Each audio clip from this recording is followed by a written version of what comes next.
makin kita menjaga hubungan dengan Allah Azza wa Jal, makin kental kita mendekatkan diri kepada Allah Subhanahu wa Ta'ala, makin kita paksakan, maka makin dekat Allah dengan kita.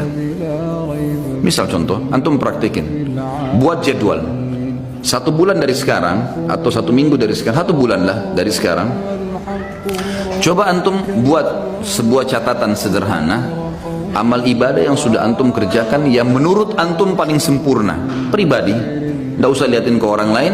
Tulis misalnya sholat 5 waktu, saya dari tanggal 1 Muharram ke akhir Muharram saya akan mulai, atau misalnya 1 Oktober sampai akhir Oktober saya mau coba sebulan nih. Nah, lebih baik lagi kalau tolak ukurnya 40 hari, karena Nabi SAW jadikan patokan siapa yang sholat tidak ketinggalan takbiratul ihram pertama imam 40 hari, dijamin baginya selamat dari sifat kemunafikan. Baik, pegang hadis itu 40 hari dari tanggal 1 Oktober sampai kita ambil misalnya 9 November, karena kan ada sampai tinggal 31 kan. Baik, sampai 9 November buat jadwal.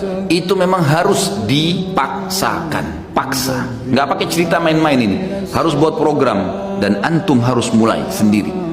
Paksain, mau apapun godaannya, tidak ada ceritanya. Seperti antum kalau lagi lapar, orang mau bicara apapun antum tidak pusing, yang penting saya harus makan dulu, karena laparnya berbahaya. Seperti itu butuhnya dengan ibadah. Antum lagi haus, orang mau ngomong sebentar, saya mau minum, haus. Begitu antum buat program ibadah sekarang. Lebih penting daripada makan dan minum sementara kita lapar dan haus nih. Buat jadwal, sholat 5 waktu, saya harus on time. Jadwal, buat jadwal sholat, mulai start subuh, duhur, asar, maghrib, isya, buat catengan. Besok lagi, terus paksain. Karena 40 hari jaminan selamat dari sifat munafik. Antum tidak akan pernah dusta seumur hidup, tidak akan pernah ingkari janji, tidak akan pernah khianati amanah, tidak akan pernah berbuat curang. Jaminan dari baginda Nabi SAW. Dan tidak mungkin Nabi salah, tidak mungkin Allah salah.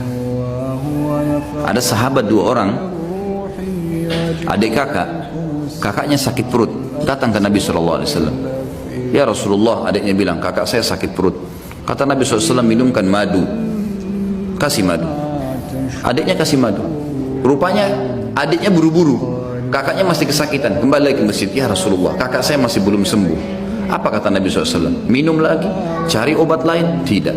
Nabi ajarkan sebuah konsep dasar ini. Kata Nabi SAW, Allah pasti benar dan perut kakakmu yang bohong. Nggak mungkin Allah salah. Sabar, minum, yakin, pasti Allah pasti benar, perut kakakmu yang bohong. Penanaman akidah yang luar biasa, harus difahami nih. Buat jadwal, saya belum pernah baca Quran sehari. Baik, sekarang baca. Lebih mudah bagaimana? Habis sholat, buat jadwal ini coba. Setiap habis sholat teman-teman, habis zikir, jangan berdiri, hitung pakai stopwatch 5-10 menit, tidak usah lebih. Antum buru-buru 5 menit saja, buka Quran, baca. Pokoknya baca. Kalau antum bisa baca 2 lembar setiap habis sholat, 1 lembar, 2 lembar, sampai isya itu berarti bisa 10 lembar per hari. Atau kita ambil ayat lah, 10 ayat habis sholat, 1 hari antum punya 50 ayat. Apalagi kalau antum bisa 20 ayat, bagus kan? 20 ayat subuh, 20 ayat duhur, 20 ayat asar, 20 ayat maghrib, 20 ayat isya. Kalau ada yang lewat, misal maghrib gini ada ta'lim, habis isya nanti saya double jadi 40 ayat, atau sebelum tidur. Pokoknya 1 hari target saya 100 ayat misal. 100 ayat sehari teman-teman, 6.000 lebih ayat Al-Quran. Itu bisa antum khatam cepat sekali, hanya baca. Harus paksain. Zikir pagi sore, jangan berdiri dari tempat antum habis sholat subuh kecuali sudah zikir subuh. Harus, apapun godaannya enggak, duduk dulu sebentar. Dan teman-teman, saya pernah praktekin zikir pagi, asal antum sudah rutin lakukan, maksimal 12 menit, maksimal udah 12 sampai ini kita baca zikirnya. Kalau ditambah dengan wirid yang lain seperti la ilaha illallah wahdahu la syarika lah, ini saya pernah baca 100 kali. Saya praktekinnya dengan tidak terlalu buru-buru, tidak juga terlalu pelan. La ilaha illallah wahdahu la syarika lah, lahul mulku wal hamdu wa huwa ala kulli syai'in qadir. La ilaha illallah wahdahu la syarika lah. Jangan berhenti mulut antum, sambung, nyambung. Itu 7 menit selesai 100 kali. Jadi semua paling lama 20 menit. Duduk dia di situ. Apalagi kalau antum duduk sampai syuruk, itu masya Allah, bagus sekali. Saya yakin 20 ayat dan zikir pagi tuntas tuh waktu syuruk. Jangan ngomong teman-teman sekalian, kecuali ada taklim. Syuruk tapi ngobrol di pojok sana, ngobrol di sana, ada apa ngobrol? Nanti sebentar ngobrol itu. Kasih haknya, jadwalin. Harus sudah selesai nih. Habis asar jangan berdiri. Tunggu sampai zikir antum sore selesai. Syaitan punya standar godaan. Nanti aja di jalan, nanti aja di rumah. Sampai sekarang masih banyak pasti belum zikir sore ini.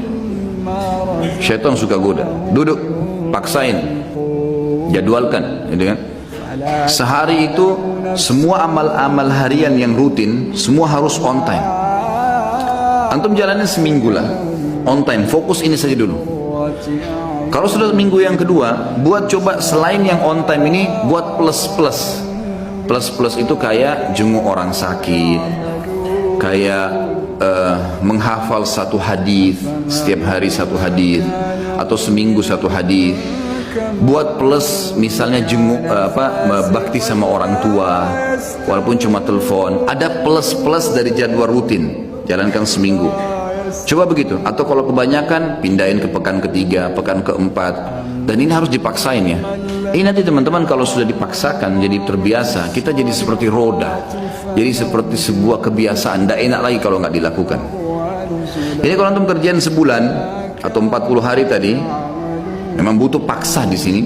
Insya Allah setelahnya nanti malah jadi nggak enak. Orang kalau biasa puasa Senin Kamis terus nggak puasa, nggak enak. Atau orang biasa sudah ke masjid, sholat on time, telat sedikit rasanya beban, gitu kan? Terus begitu. Dan kata kuncinya, kalau kita sibukkan diri dengan perbuatan amal soleh seperti ini teman-teman sekalian, pasti dosa atau akan tinggalkan secara otomatis. Nggak ada waktu buat dosa udah. Jadi nggak usah sisipkan energi khusus tinggalkan zina, tinggalkan riba, nggak. Sibukkan diri dengan amal soleh yang antum akan tinggalkan nanti. Karena ini penting di sini. Sibukkan diri dengan amal soleh maka dosa akan kita tinggalkan.